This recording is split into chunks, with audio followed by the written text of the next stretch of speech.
Assalamualaikum warahmatullahi wabarakatuh. Perkenalkan, nama saya Gina Rahmadani dengan NIM 2511029013. Saya berasal dari 1D Ali Jenjang. Baiklah, di sini saya akan membahas tentang pengertian manajemen statistik. Manajemen statistik terdiri atas analisis keputusan dan juga tindakan yang dilakukan organisasi untuk mencapai dan mempertahankan keunggulan kompetitif. Definisi ini mencakup dua elemen utama yang menjadi inti dari bidang manajemen statistik. Yang pertama yaitu manajemen statistik dalam suatu organisasi melibatkan tiga proses berkelanjutan, yaitu analisis, keputusan, juga tindakan. Manajemen statistik berkaitan dengan analisis terhadap tujuan statistik, yaitu visi, misi, dan juga sasaran statistik, serta analisis lingkungan terhadap internal dan juga eksternal organisasi. Berikutnya yaitu keunggulan kompetitif yang berkelanjutan tidak dapat dicapai hanya melalui efektivitas operasional semata. Berbagai inovasi manajemen populer dan juga 2 dekade seperti total equity, just time, dan juga lain sebagainya. Efektivitas operasional berarti melakukan aktivitas yang serupa dengan pesaing, tetapi dengan cara yang lebih baik. Meskipun semua inovasi tersebut penting, tidak ada yang menghasilkan hubungan kompetitif berkelanjutan karena dapat ditiru oleh semua perusahaan. Sedangkan yang dimaksud dengan strategi itu sendiri yaitu menjadi berbeda, di mana keunggulan kompetitif yang berkelanjutan hanya dapat dicapai dengan cara aktivitas yang berbeda dari pesaing atau melaksanakan aktivitas serupa dengan cara yang berbeda.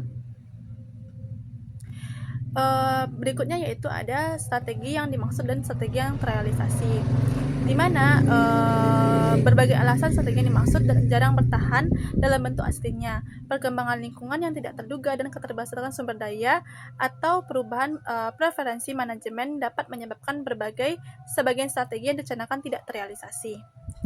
Berikutnya yaitu ada proses manajemen statistik, di mana prosesnya yaitu ada analisis statistik, perumusan strategi, dan juga implementasi strategi. Pengendalian strategi dan juga tata kelola perusahaan yaitu terbagi menjadi pengendalian internasional, pengendalian perilaku. Berikutnya yaitu ada ruang lingkup dari manajemen statistik. Manajemen statistik sudah menjadi seni dan ilmu perencanaan serta penerapan, pengendalian, serta pengevaluasian berbagai keputusan pada lintas fungsional yang dapat diwujudkan tujuan organisasi atau perusahaan. Aktivitas organisasi atau perusahaan baik internal maupun eksternal tersebut menjadi prinsip lingkup menjadi manajemen statistik yang meliputi manajemen statistik diwujudkan dalam bentuk perencanaan berskala besar, mencakup rencana strategi dan juga dijabarkan dalam bentuk program kerja.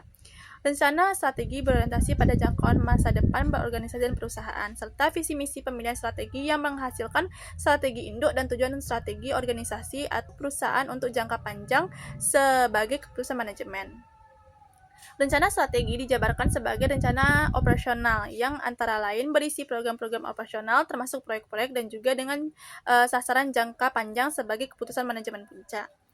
Penempatan restra dan rencana operasi harus melibatkan manajemen puncak karena sifatnya sangat mendasar atau prinsipal dalam pelaksanaan seluruh misi organisasi untuk mewujudkan serta mempertahankan dan mengembangkan eksistensi jangka panjang termasuk yang bersifat jangka panjang.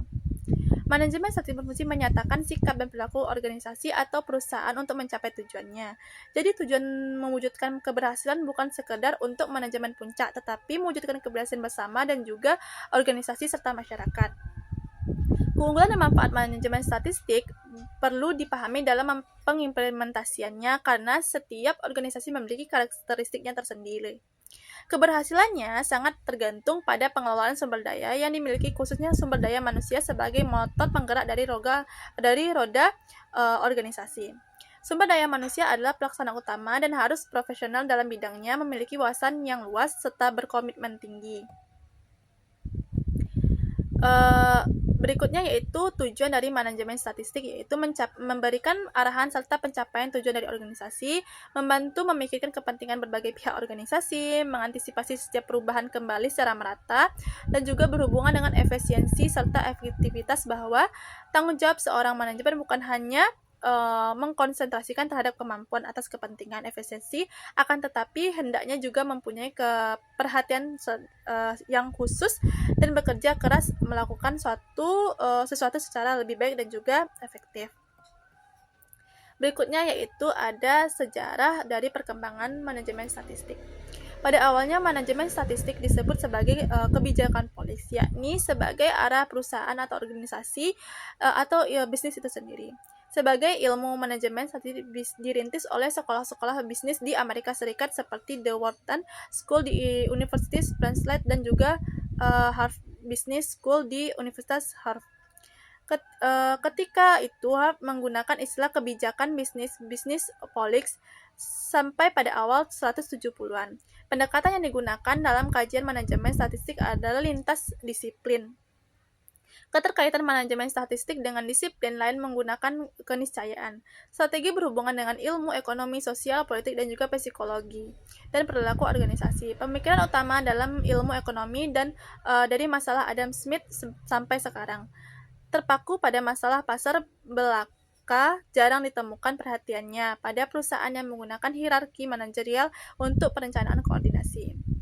Perusahaan bisnis sekarang menghadapi tantangan besar karena ketidakpastian dalam lingkungan bisnis. Sebagian besar perubahan tidak dapat diprediksi dan ketidakpastian merayap. Dalam menghadapi perubahannya, banyak ide baru yang luar biasa mungkin menjadi usang. Perusahaan terus terjadi pada demografi. Kondisi ekonomi negara tempat usaha berbeda, praktik perdagangan akibat deregulasi atau liberalisasi, keragaman pekerjaan seperti masuknya lebih banyak pekerja perempuan di tempat kerja, teknologi, dan tren juga globalisasi. Dengan semakin berkembangnya zaman dan teknologi, tentu saja menjadi tantangan setiap manajer dari dalam perusahaan, karena harus siap dan terlibat dalam proses manajemen statistik.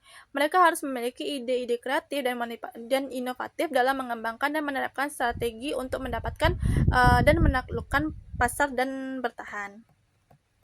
Berikutnya yaitu ada hierarki manajemen statistik. Hierarki yaitu pengambilan keputusan dalam perusahaan umumnya terbagi menjadi 3 tingkatan. Yang pertama, pada tingkatan tertinggi terdapat korporasi. Korporasi yaitu menentukan bidang usaha atau kombinasi bidang usaha yang ingin digeluti perusahaan menjadi langkah awal dalam merumuskan strategi dasar untuk meraih posisi unggul di pasar. Selain itu, salah satu model yang umum digunakan yaitu strategi portofolio, matriks BCG, Boston Consulting Group, serta dan juga menjadi alat analisis penting dengan 2 dimensi, yaitu tingkat pertumbuhan bisnis dan juga pangsa pasar.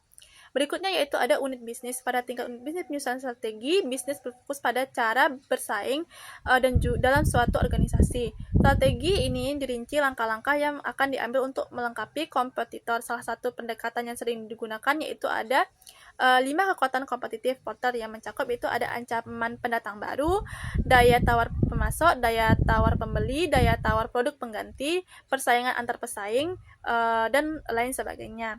Strategi kompetitif Porter yaitu diferensiasi dan juga diferensiasi kepemimpinan biaya dan juga fokus.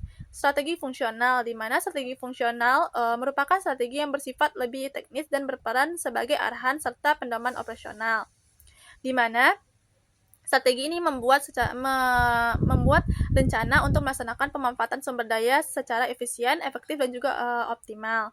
Di mana terdapat 6 jenis strategi fungsional, yaitu strategi produksi, strategi pemasaran, strategi promosi, strategi keuangan, strategi sumber daya manusia, dan juga strategi fungsional lainnya. Baiklah, sekian video dari saya. Salah dan kurangnya saya mohon maaf. Saya akhiri dengan Assalamualaikum warahmatullahi wabarakatuh.